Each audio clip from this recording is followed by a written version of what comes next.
Hey everybody, welcome back to Magic Orthodoxy. My name's David, and today we're doing a game review.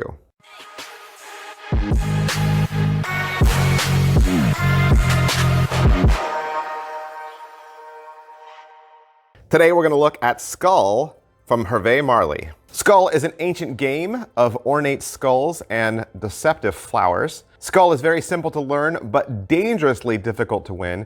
If you want to best your opponents, you gotta bluff, lie, and pierce the deceptions that surround the flowers. Be wary though, if you reveal a skull, the consequences are dire. Each turn you may either add another disc to your pile or bet how many flowers you can reveal without revealing a skull. This game is for 3 to 6 players, ages 14 and up, and a single game can last anywhere from 15 to 45 minutes. All right, so a couple questions we always ask about all of our reviews, and the first of which is, what is in the box? What's in the box? You're getting 6 packs of 4 cards each with identical backs consisting of 3 roses cards and a single skull card. There are 6 double-sided game mats and 1 rule book. All right, so like I said earlier, the game is all about bluffing and betting. I've watched a couple of the other videos out there about Skull, the instructional videos, and they can get a little confusing, which is terrible because this is extremely easy. So I want to make this as easy for you as possible because the game is kind of like a version of draw poker and name that tune. Now for setup, each player takes one of the game mats and they take the corresponding colored back cards that go with that mat. With the game mat, you're going to place that in front of you with the skull side up. You're going to take the cards in your hand and face them towards you so that only you can see the cards. Then on the very first turn, before the game is started, you'll select a first player and go around, and the game will proceed from there. All right, so the object of the game, how do you win? You win by successfully offering 2 challenges and winning both of those challenges. All right, so let's play a fake game. So you have all of your cards facing you, and you're the first player to go. You decide of your cards, am I going to lay down a flower card, of which I have several, or am I going to lay down the skull card? Now the skull card is the stop card or the bad card. It's the card you don't want, but it's also the card you're going to try to make your opponents see or take. So you make the choice and you lay your card down. The game goes all the way around and back to player 1. Every single person has laid down one of their cards. Now at this point, nobody knows what everyone has laid down. They could have all laid down flowers. They could have laid down a combination of flowers and skulls. Nobody knows.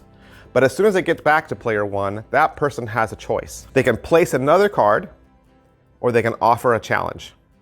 If they place another card, then it goes to the next person in order, and then they have a choice. Place a card or offer a challenge. As soon as someone offers a challenge, card placement stops. Once the challenge begins, we don't place down cards anymore. So if that first person says, okay, my challenge is this, I bet I can turn over 3 flowers. Or they can pick any number they want. If there's 6 cards in play, they can say, I bet I can turn over 6 flowers, okay? So you have, the number is up to however many cards are in play. If you say, I bet I can turn over 6 cards and there's only 6 cards, nobody can up it from there. You've pretty much upped the ante to the highest ante, right? But you probably want to start with the smallest number possible just to see if anybody challenges you. So if you challenge and say, I bet I can turn over 3 flowers, and nobody else challenges you, or nobody else ups the ante, at that point you get to turn over 3 cards, and if they're all flowers, you win a point. The only big rule with a challenge and going forward with a challenge is you have to turn over your cards first. So if you have placed down a skull card, you might not want to challenge. Or maybe you do. Maybe you do want to challenge. Maybe you want to bluff. Maybe if you've laid down 1 card and it's a skull, you can bluff. You can say, I bet I can turn over 2 cards. And someone else must think, oh, well, I bet he has a flower. But you don't, you have a skull. See, so it's all about bluffing and betting. So once a challenge is issued, all the players get a chance to then either up the challenge or pass. And so as the challenger or the challengee, you're kind of watching people. Are they gonna up the ante or are they going to pass? And if they pass, does that mean they have a skull? So it's all a mind game. You're watching people's eyes, you're watching how they lay their cards down, you're watching how they look at their cards and how they lay them down. It's very much a fun, bluffing, lying, poker style game. So let's say one person says, I bet I can turn over 5, and nobody ups it from there. Then that person would proceed to first turn over their cards. So let's say they had 2 cards down. They turn over 2 cards. They're both flowers. Then they go 3, 4, 5. They're all flowers. They win that challenge. They take their placemat then, their colored placemat, and they flip it over end for end. And that would reveal a secondary color on the other side. That way, at a quick glance, you can always look down at the table and see who has 1 point. Because once somebody gets 1 point, then the only thing next is for them to get 2 points and they immediately win. So maybe people that have 1 point, maybe people that have the alternate color placemat, you want to watch them and make sure they don't have a second completed challenge, because if they do, then they win. All right, so what happens if you find a skull?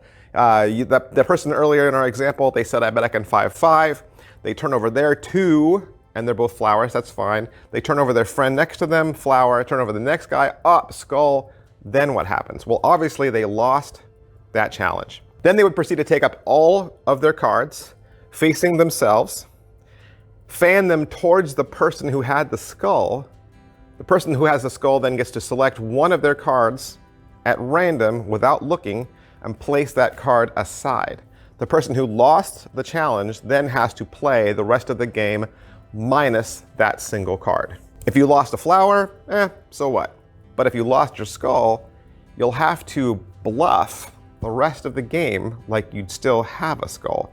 You don't want anyone to know that you lost your skull, because that means you're always free pickings for flowers. So when you play your second and subsequent rounds, the first player will always either be the person who won the challenge or the person who had the skull card. Gameplay will proceed from that person, go all the way around, and once it gets back to player 1 again, that person has the option to place a card or challenge, and it goes to the next person. They can place a card, challenge, and if they challenge, then it goes around once to see if they want to pass or challenge, and the game proceeds from there. It's a really super easy game.